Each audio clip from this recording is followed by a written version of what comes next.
there is a special moment, the end of the game, guys. When you finish your crafting, session, in that moment you can decide if the next one will be a good one or not. Let me explain.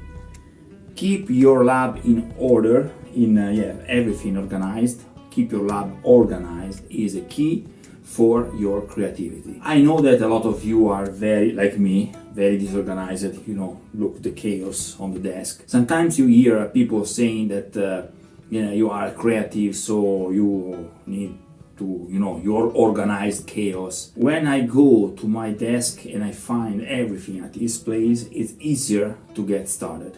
It's easier to, start craft and, you have a fresh mind when you start. I was in my home, in my house for days, thinking of the chaos present in this lab.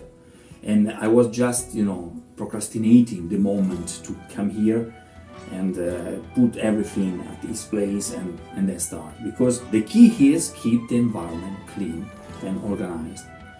Now it's important, I'm finishing, so I will not do the same mistake and I will put everything at its place, okay?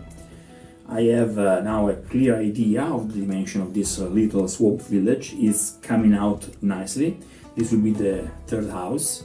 And look, the dimension is quite precise between the Games Workshop house, Lake Tana house, and my little shack. We will have a bigger one here, maybe like a little tavern, and then in this position, I think maybe kind of in the middle of this position, we will have a 45 manor or something like that, something in rock and very menacing, very grim dark. I like the idea. Okay, so guys, a lot of progress, but not as much as I wanted.